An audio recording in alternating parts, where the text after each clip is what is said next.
فَإِذَا مَسَّ الْإِنسَانَ ضُرٌّ دَعَانَا، پس جب انسان کو پہنچتی ہے، چھوتی ہے کوئی تکلیف، دعانا ہمیں بلاتا ہے، ہمیں پکارتا ہے۔ دیکھو انسان کی فطرت، شرک کرتا ہے، اطاعت قبول نہیں کرتا، مگر جب کوئی تکلیف پہنچتی ہے تو یقین ہے اس تکلیف کو ٹالنے والا اللہ کے سوا کوئی نہیں، پھر دعانا ہمیں پکارتا ہے۔ تو فَإِذَا مَسَّ الْإِنسَانَ ضُرٌّ، پس جب پہنچتی ہے انسان کو کوئی تکلیف، دعانا ہمیں پکارتا ہے۔ ثُمَّ إِذَا خَوَّلْنَاهُ نِعْمَةً مِنَّا، پھر جب ہم عطا کر دیتے ہیں نعمت اپنی طرف سے، تکلیف کو ٹال دیتے ہیں اور اپنی نعمت عطا کر دیتے ہیں۔ ثُمَّ إِذَا خَوَّلْنَاهُ، خَوَّلَ يُخَوِّلُ تخفیف، نعمت دینا کسی عوض کے بغیر، اپنی طرف سے عطا کر دینا، کسی قیمت کے بغیر نعمت دے دینا۔ تو پھر جب ہم دے دیتے ہیں، عطا کر دیتے ہیں نعمت اپنی طرف سے، قال، تو کہنے لگتا ہے انما اوتیت علی علم، کہ میں یہ اپنے علم پر دیا گیا ہوں، میری قابلیت پر دیا گیا ہوں، اپنی ذہانت پر دیا گیا ہوں، اپنے علم پر دیا گیا ہوں۔ اللہ کا فضل بھول جاتا ہے، اس کا احسان بھول جاتا ہے۔ تو ثم اذا خولنا نعمت منا، پھر جب ہم عطا کرتے ہیں اس کو نعمت اپنی طرف سے، قال، تو کہنے لگتا ہے انما اوتیتہ، بے شک میں یہ دیا گیا ہوں، علی علم، اپنے علم پر، اپنے تجربے پر، اپنی محنت پر، اپنے ہنر پر، اس طرح کی باتیں کرتے، اللہ کے فضل کو فراموش کر دیتے، حالانکہ عطا کرنے والا اللہ ہے۔ بل یہ فتنہ، بلکہ یہ ایک آزمائش ہے، ولیکن اکثرہم لا یعلمون، مگر اکثر نہیں جانتے اس بات کو۔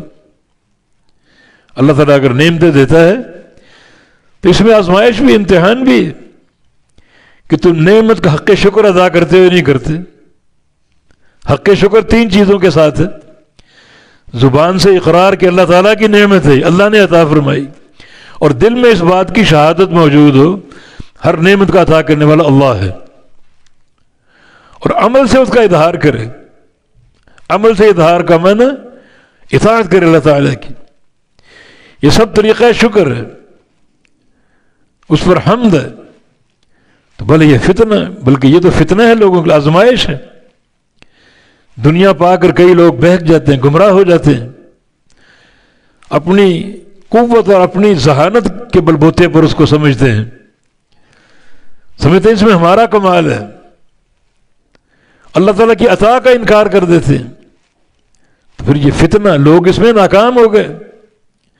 کامیابی یہ کہ جو نعمت ملے اس کو اللہ کی طرف منسوب کرو، اور ہر نعمت پر پہلے سے بڑھ چڑھ کر نیکیاں کرو۔ اللہ تعالیٰ نعمتیں دیتا جائے اور آپ گناہ کرتے جائیں تو اللہ تعالیٰ کی ڈھیل ہے، یہ بڑی خطرناک ڈھیل۔ پھر اللہ پکڑے گا، ایسا پکڑے گا کہ بڑی شدید اور ہولناک پکڑ ہوگی۔ اللہ تعالیٰ ڈھیل دیتا ہے لیزدادوا اثما، تاکہ لوگوں کے گناہ بھی بڑھ جائیں۔ جتنے گناہ زیادہ ہوں گے اتنا عذاب کی شدت بھی زیادہ ہوگی۔ تو یاد رکھو، اگر اللہ تعالیٰ نعمتیں دے رہا ہے اور آپ اتراتے ہیں کہ یہ ہماری قابلیت پر ملی، ہم اس کے مستحق ہیں، ہماری ذہانت پر یہ ملی ہیں، تو اس کا معنی تم اس امتحان میں ناکام ہو گئے۔ اللہ تعالیٰ دینے والا ہے، اللہ عطا کرنے والا ہے، اس کو اللہ کا فضل قرار دو، اس کی مہربانی قرار دو، اور تم اپنی طرف منسوب کر رہے ہو کہ ہمیں جو نعمت ملی ہمارے علم کی بنا پر ملی۔ تو یہ فتنہ، آزمائش ہے۔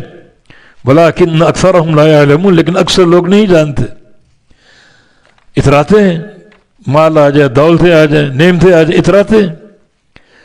کچھ کہتے ہیں کہ ہمارے یہ علم اور فضل کا کمال ہے، ہمارے ہنر کا کمال ہے۔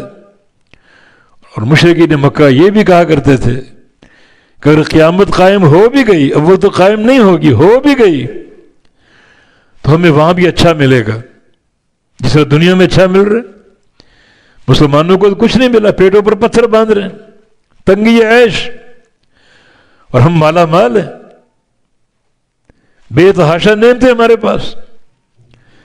تو اگر قیامت قائم ہو بھی گئی، اول تو قائم نہیں ہوگی، ہو بھی گئی تو جیسے اللہ نے ہمیں یہاں نوازا ہے اس دن بھی نوازے گا۔